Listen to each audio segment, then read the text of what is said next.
This conference will now be recorded. Hello, and thank you for joining us again today. My name is Josh Wanney. I'm the director at the Region 8 Education Service Center. With me today will be Mike Gorman, who works with us in cooperation with our Schwab partnership. Thanks to the Schwab Foundation for their generous funding of our efforts with Region 8 and other educational resources in Northeast Indiana to help impact our communities and our students here. On your screen today, you'll see that we're going to be talking about resources for teaching about careers online. And also at the bottom of the screen, you'll see the website for indianamakerspace.weebly.com. We're able to find not only the resources we're talking about today, but many other wonderful resources that we highly recommend you check out for your professional development and learning needs. So at this time, I'd like to introduce a friend and colleague, Mr. Mike Gorman, who in partnership with his wife, Jane Gorman, have put together today's presentation, and would like to go ahead and turn it over to Mike. And Mike, excited to have you join us again today. Thank you so much, and looking forward to learn what you have for us about resources for teachers or teaching about careers online. Hey, Josh, it's always exciting to be with you guys. I'm getting out of the house so much lately that it's just, just doing some video, some Zooming here is kind of fun. I do want to thank Jane, my wife, who really was instrumental on putting a lot of these resources together. She may come on and do the next webinar, actually, and I'll sit back and whatever, and we'll realize the great work she does. So what I wanted to talk about today was careers. And so many times, I think one of the things we're doing here as we go into online learning and blended learning is sometimes we get into the content and we forget where do we have to branch off from that content. And careers can actually be left out. And I think we have to actually really think about why it's important, and we have to be intentional about bringing that career aspect into what we're doing.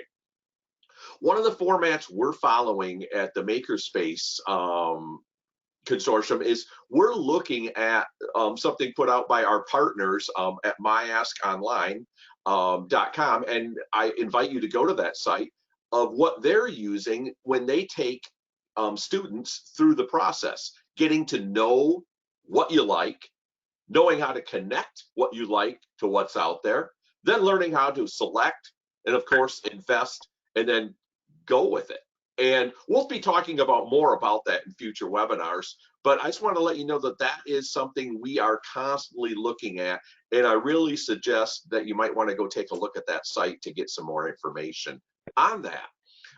Why do we want to connect to careers? Well, first of all, we want to connect to content that's real world. We want to support authentic learning. I think when you connect with a career, you suddenly answer that question that kids have of, why am I learning this? It really develops the ideal graduate. And so many of our schools in our area and schools across the country are really working on building this portrait of a graduate. We also have this idea of connecting students to mentors and models, and then also providing meaning to kids when they look at their content. It's really important to facilitate those 21st century skills, those 4 C's. We want to enhance and enrich the online learning experience. We definitely want our students to find career pathways, and we want to fuel student passion. But most of all, I think it's about the kids, and we want to provide this culture of student choice. And I'll tell you what, the ultimate choice ends up being what I choose as a career, which might be the most important thing that comes from my schooling. So I want to go over 3 categories that we can look at when we're in the online environment. Okay, we can look at projects, we can look at collaboration, and we can look at different types of open educational resources. And I think these can be brought into almost any lesson. So first of all, let's look at projects, the idea of the project. Kids love projects. And I'll tell you what, projects are easy to do online because we can actually put most of it on the students and not so much of us lecturing and talking at kids, but letting them do. So what are some of the projects we might think about doing as we're in the online environment with our kids? Well, how about having them interview a parent or a community member? Okay. What a perfect opportunity. Here we're all quarantined with each other. What a great opportunity to ask mom, dad, aunt, uncle, whoever, what do you do? What's it like? Tell me about the passion you tried to get there, or a community member or a relative. Okay. And from that, we can go technology or no technology. They might just write a paper on it. They might do a video. Kids love to do videos. Maybe they're getting into some bloggings or vlogging, which is kind of a voice blog, or maybe it's just putting together a slideshow, but letting them do those types of things, especially related with the content we're talking about. Maybe it's time for them to look at portfolios or resumes. Maybe they should be finally sitting down looking at some sites on how to put together a portfolio, how to put together a resume, and they can again do this with technology or no technology. It could be digital, it could be analog, it could be a video, it could be a slideshow, it could be a website where they develop portfolios at, or a brochure about themselves. Maybe if I'm looking at middle school, or elementary, I might actually be talking about what's a brochure you might use or put together just because you want to go out and get some summertime jobs, okay? Or a resume or anything like that. We can also have them do some projects with career exploration themes, okay? And again, it could be technology or no technology. It could be a report. It could be a multimedia presentation. Maybe they're making career logos for what they like, or a model of that, or some type of infographic, okay, that puts that together. And careers being visible. We can actually start talking about making our thinking visible, and we can have them put together, whether it uses technology or not, some type of graphic that shows their career roadmap, or at least what they're thinking. Possibly something just on their skills, and they make a some type of web design out of that, or something from the career place, or some type of connections they have. So to get them to try to put their thinking that's in their head actually on paper, or digitally on the internet. You could use something like Google Draw. I think it'd be so important. Those are just some of those project ideas. So I'm open to anything that people might have some questions out there yet, Josh, or. So none yet, but I love the concept of interviewing a parent or a relative. That idea. I still remember interviewing a relative when I was in 8th grade, and which for me would have been over 30 plus, 35 years ago, and how much I learned about someone who I thought I knew. And that's a great suggestion, especially in these times where trying to be creative and thinking of helping teachers engage students in different ways through that project approach.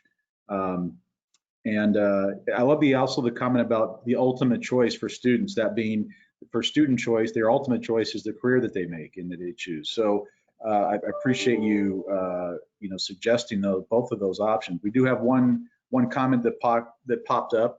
Will you provide some resources of places I can get more info on the ideas you presented? So will that, Mike, did that come through on your end?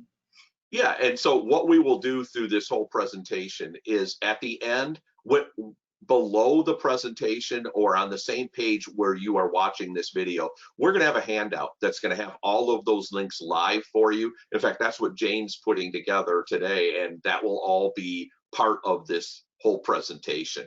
I like the fact that you talked about liking that video idea. I'm sorry, the interview idea. I can tell you of one situation. I think this was in Tennessee. I was working with a school, and they decided to, and this wasn't during the times we're in right now, but they decided to have the kids do telephone interviews with different people in the nursing homes in the area with careers they had done. And then they actually made audio vlogs of that, kind of like a talk with a senior on their career. And to me, you talk about the heart coming into things, which is so important. And the kids really got into it. Well, going on, let's take a look at this whole idea of collaboration, okay? Because we've always collaborated in the classroom, and it's kind of interesting. I've really thought about collaboration, and I've thought about this even in a sense of classrooms and PD. I have this feeling, at least at first, even when we open up our schools, some of our collaboration is going to be easier online than it's going to be face to face. It's going to be harder to put kids in a group of 5 closely working together, but yet if we're online, now we can suddenly do it. And so something to think about, and to remember that we have to enhance those collaboration skills, use collaboration rubrics to help with that. But let me talk about some things we can do collaborating online. How about a video conference that has a professional? Maybe, somebody's great aunt has this career, or of somebody who does another type of career. How about bringing them into a session? And this is a way we might be able to use Zoom or something like that to bring them in to talk to a class about their career. Okay, and kids can ask, they can talk about things, they can even, maybe there's this chance where I can't do video, but we could actually put a forum on our learning management system from different people, and we'll talk about that in just a second. How about students sharing we just did the projects. How about them sharing it now with each other in a virtual classroom? Okay, they've made it, now we can share it, and then we can even talk to students. Now that is really good. How can we share that with even a bigger community? Could we create a YouTube channel where we share these out? And there's just so many possibilities. Discussion rooms. How about create different discussion rooms within an LMS, within your learning management system, or any other platform? Maybe it's just a text talk because all we're using is phones, and we have a discussion with experts, trying to get kids to understand things more. Or we could have students working with each other on one of the projects I talked about. Okay, maybe it's a group of kids working together, which I think would be awesome. And we have to think of the technology they have. They might have computers, they might have abilities to sit in virtual Zoom sessions, or it might be that they're just doing it through texting and talking on their cell phones. We have to always consider the technology that our kids have, which is really important, and how do we make that happen? So those are some of my ideas on collaboration. And it's, again, sometimes people talk about keeping their kids engaged, but if we get our kids doing things, if we get our kids collaborating, then that engagement turns into a whole different thing in that online learning environment. Mike, thanks. Quick question for you on this, and I know you've mentioned, you didn't specifically mention this, but I know in some video conferencing platforms, educators can actually create like breakout rooms, if you will, to create more of a collaborative environment, kind of taking that whole group where it might be too many people to have a group discussion with 20, 30 plus students at a time, but creating small groups within their video conference platform. Can you talk about just briefly about what that might look like in pertaining to your these examples of collaboration? Well, it can happen a couple different ways. Number one, it could happen just with teachers meeting with small groups, and we just have we just say, hey, so and so check in or sign up for a time to check in, and we're gonna have some collaborative talks in these small groups. You may have the technology, and a lot of it does, like GoToMeeting, Zoom, where you can actually create small groups within your people that are part of that session. So that what happens is you go into your software and you tell it, I would like to have 5 groups, randomly assign them. You hit a button and suddenly all your kids are in different rooms talking with each other, and you can jump in between the rooms as a teacher. And what's exciting about this is, just like in classroom, in that group of 30, you might not have every child participating, but when it turns into 4 or 5, it can even be more powerful. And suddenly you see some things happening. I always tell people it's harder to sometimes hide in the online environment where kids can hide in our classrooms. Yeah, And I've heard I've heard students that I may be related to actually say that to me. So that you're right. And one of our participants who's watching us right now commented, and might want to build on this as well.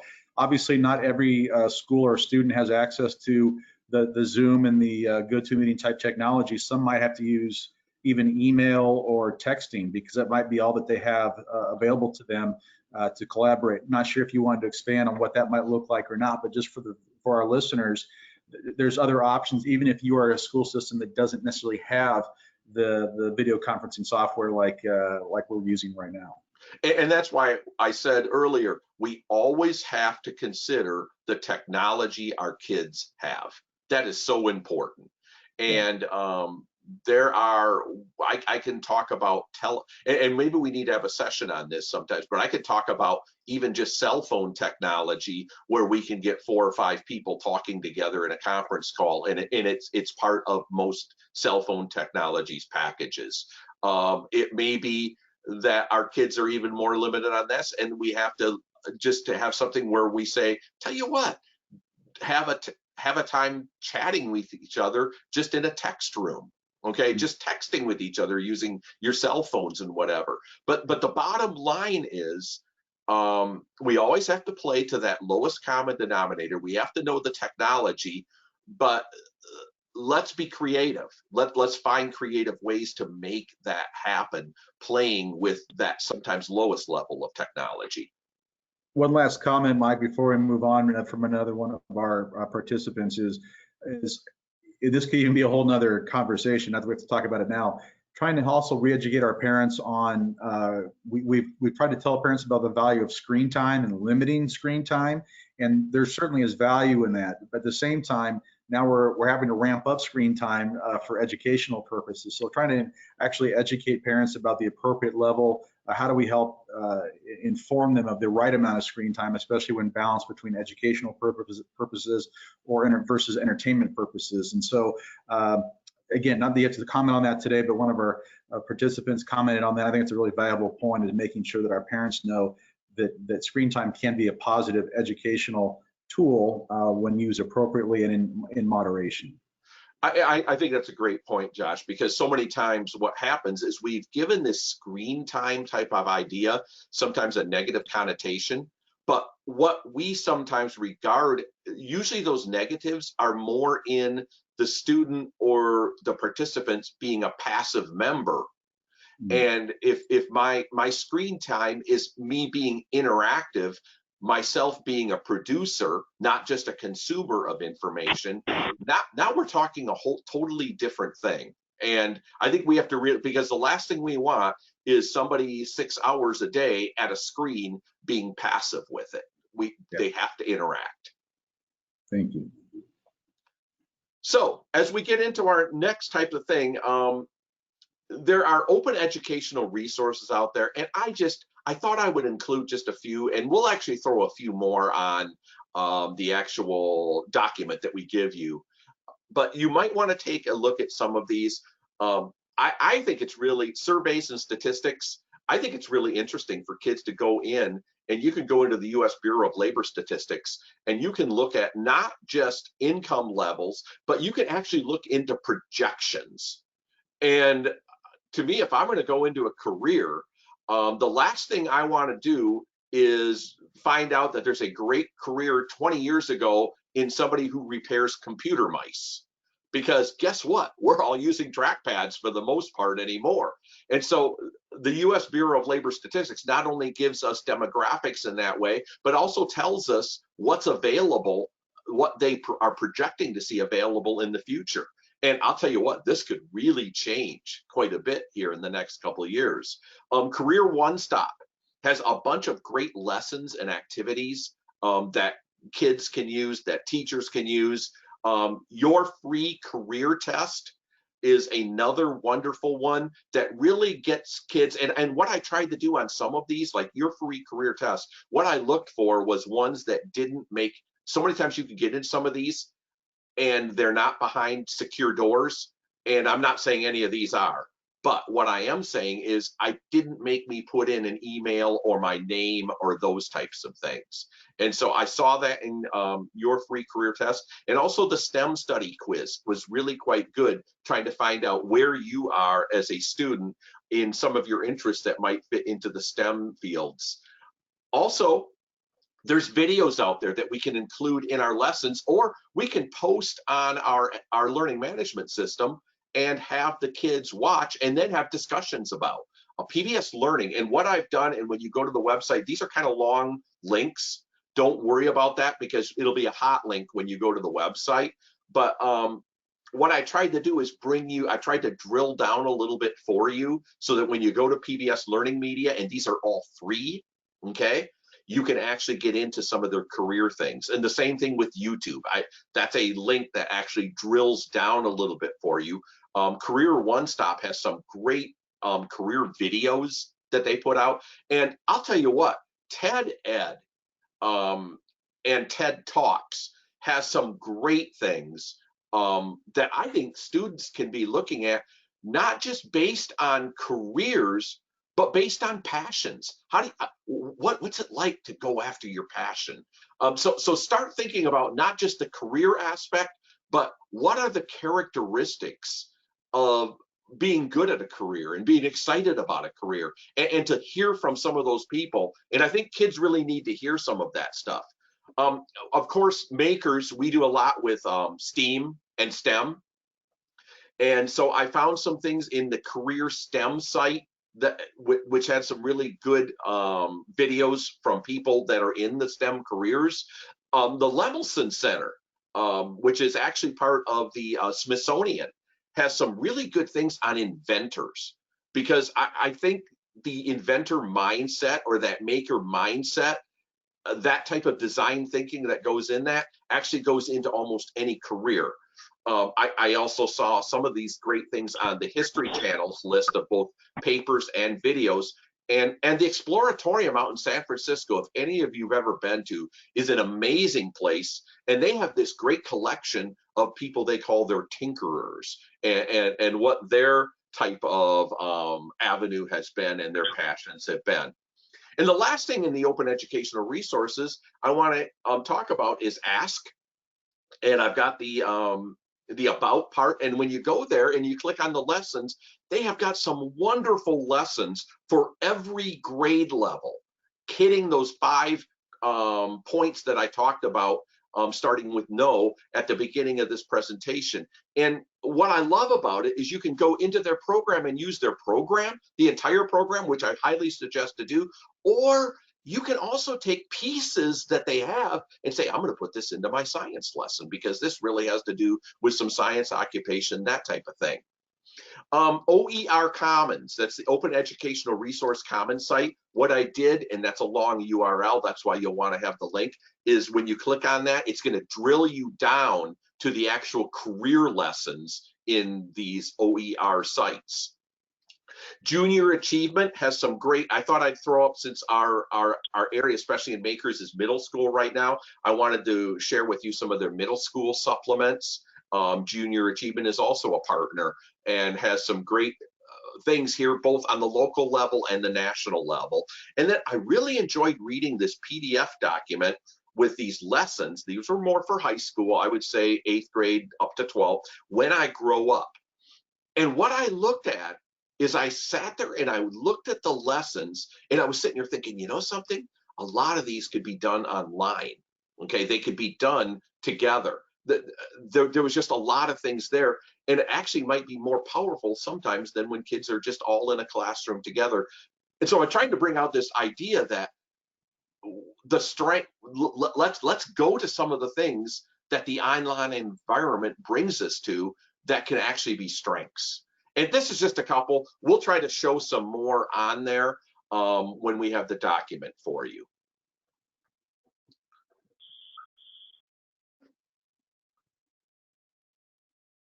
Thanks, Mike. That was a lot of great resources there. And again, just remind viewers, we'll hyperlink access to those on the website beneath where this video will be posted at. So you will be able to find that information that Mike shared with us there. appreciate also the ASK program is another Schwab-funded initiative that's been around for a while here in Indiana and does a fantastic job of helping kids move through a process to help them think about and plan and be better prepared to address their career aspirations, and then kind of working backwards from there to figure out, well, what education or training might I need. And Junior Achievement is another great Schwab partner with this as well, as long as those other tremendous resources that you shared there, Mike. So thank you for pushing those out. One of our folks who's online right now with this, she mentioned how easy it is to integrate careers into most every lesson for all ages and subjects. So I don't know if you want to expand on that, just to touch on that briefly, Mike, or not. For teachers out there, what might that look like for teachers as they're looking to do that kind of when they're planning their lessons? Any suggestions, Mike, as they think about how they can insert those touch points of careers into their lesson planning, no matter the grade or subject matter? That's a great question, because I think in order to do it, we have to be intentional. So as we get into this content and we get into what we're trying to teach, whether it be something on atoms or medically or something in engineering, we have to be thinking in our back of our mind, why am I even teaching this? Okay, guess what? It's number one, yeah, there's good content there, but we're also focusing on the skills that we want kids to have as they acquire what we're doing. And we also want our kids to actually be thinking about what type of futures is here. You see, I can talk about botany, but guess what? Botany, not everybody's a botanist, but somebody works in a greenhouse. Somebody works on the golf course keeping the greens green. I mean, I think what it is, and that's where this visible thinking comes about, if we can take some of the things we're doing and brainstorm with our students and get kids to see that certain areas have so many career connections, but we have to be intentional. And I actually think there's better chances sometimes of being intentional online, because what we want to do, if we want to keep things interesting for kids, we have to activate their passions and get them interested. And if we're intentional about that, some great things happen. And I'm glad you mentioned the things about the ASK program and Junior Achievement, because so many of those things, I go to one of those sites, I just pull out one of their lessons that might go with my science lesson or my social studies lesson. And now I'm incorporating it. And we'll talk in future webinars of how we make this even happen a little bit more. And what I love about that, Mike, is for teachers who, again, it's not about trying to add more to their plate. It's not trying to add more into the lesson plan. Again, they're trying to pack their content, their standards, their curriculum into tight time frames, and maybe even try and do it now through this complete 100% online platform. But as you said, the intentionality, and another one of our participants online today talked about this, is it has to be consistently talked about and addressed, and to stimulate kids' thinking. Again, it's never too early in a student's career to get them even to think about these things, not forcing them to make a choice. We're not saying in 6th grade you have to decide on what you're going to be someday, but to be thinking about that process and what their interests are and what they're trying to work on identifying what they're good at. Those are often getting those things to line up is really important. And these resources that you've provided are a great way for teachers to be able to make some real easy connections to what their content and their curriculum already are, with the ability to talk about careers. I think if you look at it right, you're almost taking some things off your plate. And so it's something to think about. And then the other thing to remember, we want to be building those 4 C's, those portrait of a graduate skills, because those are the things. Our kids are going to have multiple careers probably, but it's those skills that are going to get them through those multiple careers. Chances are so many of us probably are not doing what we first started out doing. And it's the skills that we learn along the way that are so important. I think we kind of did a little bit of the reflection there. Any other thoughts from the chat room or anything that you thought about, Josh? It's just it's the intentionality, because I think as we, to sum this up, we can turn our online learning environments into just shoving content at people, okay? And if we do that, now we got a screen time problem, like you talked about earlier. We have to let our kids do and make and create and be part of their learning and own their learning. And it could be too easy to let our online environments turn into just content pushes, and we have to really be careful of that. Yeah. No, that was really powerful, Mike, and appreciate that this conversation today, because of how important it is. And again, our teachers are doing a fantastic job out there. We're in the middle. We're recording this in the middle of this whole COVID-19 process. Not sure when people will be watching this in the future, but we know the teachers are working extremely hard and are in challenging situations. And hopefully through talks and conversations like this and the series that we're continuing to do, we're hopefully helping to empower them, empower educators, empower schools across in our area and across the country to continue to pivot and shift and to increase their professional efficacy and being able to impact kids. And this is a great piece today in getting them to think about how to positively impact kids in preparation for careers and their educational path beyond traditional K-12 schooling. So I like what you said there. A lot of us were just thrown into this, and what's going to happen is we're just going to get better. And some of the things I've talked about, maybe you haven't had a chance to do this because you're still trying to get what you need to have done. But as we start thinking about the next year and things like that, it's things that need to be there. So as we get into this whole idea,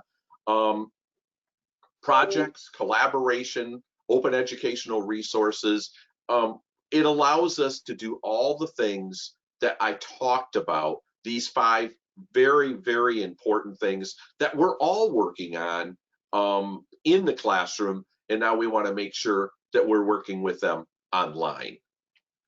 Josh, I've got this slide up for you, and then we've got one more, but if you want to talk a little bit about getting to this presentation and our final thank yous to our foundation, go ahead.